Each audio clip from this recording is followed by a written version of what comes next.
نماز میں خنجر لگا، نماز فجر کی نماز پڑھا تو اب ایک دم گرے، وہ چھپا ہوا تھا ابو لولو مجوسی، اس نے 7 وار کیے خنجر کے پیڑ، تو اب گرے تو پہلی صف والوں کو تو پتہ تھا پیچھے نہیں، تو عبد الرحمن بن عوف لپک کے آگے مصلی پہ کھڑے ہو کے نماز شروع کر دی، اور چند آدمی اس کو پکڑنے کے لیے بھاگے، پھر اس نے آگے جا کے اپنے آپ کو خنجر مار کے اس نے خودکشی کر لی، اٹھا کر مکان پر لے گئے، دودھ پلایا گیا تو وہ آنتوں سے باہر نکل گیا، کہنے لگے موت کا پیغام آ گیا ہے، تو اپنے بیٹے کو بلایا کہ بیٹا جا کر اماں جان عائشہ سے کہو کہ عمر امیر المومنین نہ کہنا، اب میں امیر المومنین نہیں ہوں، کہنا کہ عمر بن خطاب اپنے دونوں ساتھیوں کے ساتھ قبر کی جگہ چاہتا،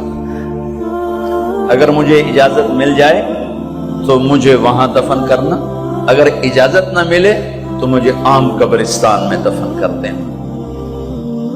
عبداللہ بن عمر تشریف لے گئے تو اماں عائشہ بیٹھی رو رہی تھی، کہا اماں جان میرا باپ عمر بن خطاب اجازت چاہتا ہے قبر کی اپنے دونوں ساتھیوں کے ساتھ، تو حضرت عائشہ رضی اللہ تعالیٰ عنہا رونے لگی، پہلے بھی رو رہی تھی، کہا عبداللہ یہ جگہ تو میں نے اپنے لیے رکھی ہوئی تھی کہ میں اپنے خامد اور باپ کے ساتھ میں بھی ایک کونے میں سو جاؤں گی، لیکن اگر عمر کی خواہش ہے تو اس جگہ کا عمر مجھ سے زیادہ حقدار۔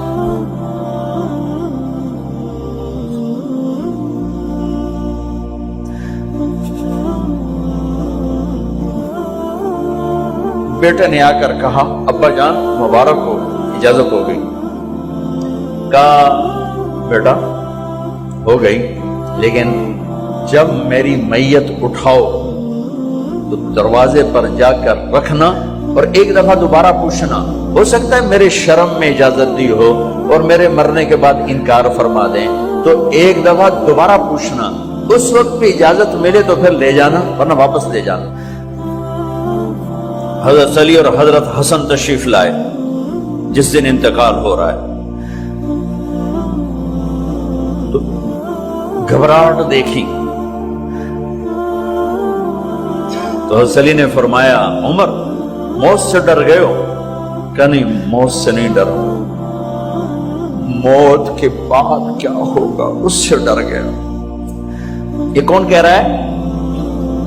میرے بعد کوئی نبی ہوتا تو عمر ہوتا، یہ وہ کہہ رہا ہے۔ یہ کون کہہ رہا ہے؟ آپ نے کہا آج رات میں جنت میں گیا تھا، میں نے ایک بڑا خوبصورت محل دیکھا، سونے چاندی زمرد یاقوت موتیوں کا، میں نے کہا یہ کس کا ہے؟ تو مجھے کہا گیا یہ آپ کے غلام عمر بن خطاب کا ہے۔ کون کہہ رہے ہیں؟ موت کے بعد جو ہوگا اس سے ڈر رہا ہوں۔ کہ آپ مسجد میں انٹر ہوئے، مسجد میں ایسے لوگ تھے، ادھر ابو بکر تھے اور ادھر عمر تھے، ہاتھ دیو،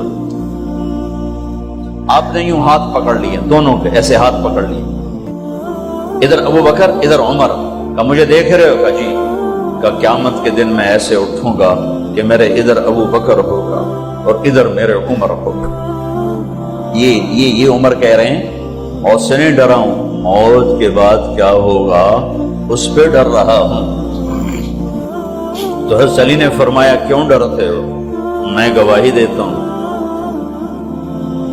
میں نے کئی دفعہ اللہ کے محبوب سے سنا کہ جنت کے بڑی عمر کے، ایک تو نا جنت کے نوجوانوں کے سردار وہ تو حسن حسین ہیں، میں نے کتنی دفعہ سنا اللہ کے نبی سے کہ جنت میں بڑی عمر کے لوگوں کے سردار ہیں ابو بکر اور عمر۔ تو آپ نے کہا قیامت کے دن گواہی دو گے؟ آپ نے کہا، حضرت علی نے کہا میں بھی گواہی دوں گا، میرا بیٹا حسن بھی گواہی دے گا۔ وہ حضرات تشریف لے گئے تو موت کی آہٹ کو محسوس کیا تو بیٹے کی گود میں سر تھا عبداللہ بن عمر کا، بیٹا یہ زمین پہ لٹا تھا۔ انہوں نے یہاں سے ہٹا کر یہاں سر رکھ دیا۔ وہ حق سنا نہیں کیا کہہ رہا ہوں، زمین پہ ڈال دیں. ان کا جی نہیں چاہ رہا تھا. کیا کہہ رہا ہوں؟ زمین پہ ڈالو.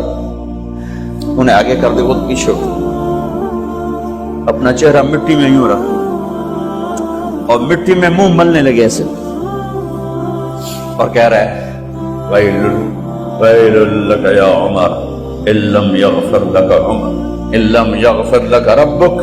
اے عمر، اگر تیرے رب نے آج تجھے معاف نہ کی تو تو ہلاک ہو. ویل لک ولأمک ویل لک ولأمک یا عمر ان لم یغفر لک ربک. عمر، اگر آج تجھے اللہ نے معاف نہ کی تو ہلاک ہو. اتنے بڑے مقام والے 1,24,000 میں ایک آدمی ہے مراد، جسے مانگا گیا ایک آدمی. یا اللہ، عمر دے دے میرے اسلام کی بلندی کے لیے. وہ کہہ رہے ہیں ویل لک یا عمر ان لم یغفر لک رب.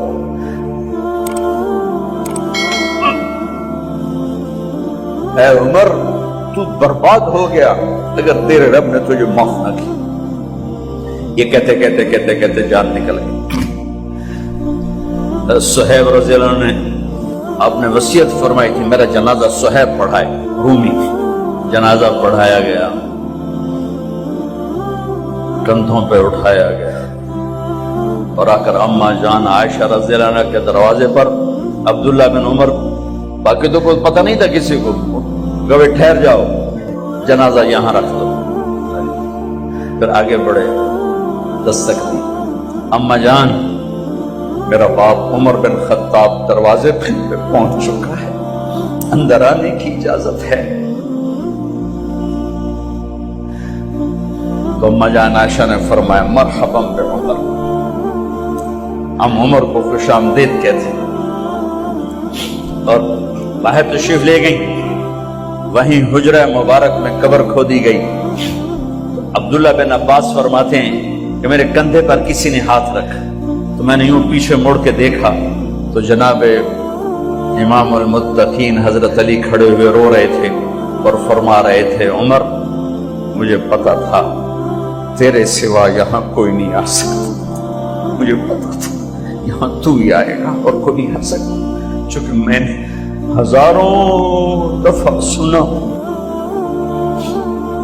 خرجت انا و ابو بکر و عمر دخلت انا و ابو بکر و عمر.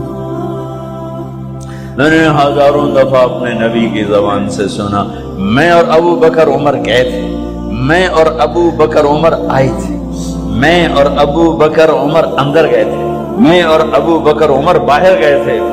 میں نے اپنے نبی کے نام کے ساتھ تجھے اور ابو بکر کو اتنا سنا ہے کہ کسی کو نہیں سنا، لہذا مجھے پتا تھا تو اسی جگہ پہ آئے گا، تیری یہی جگہ ہے.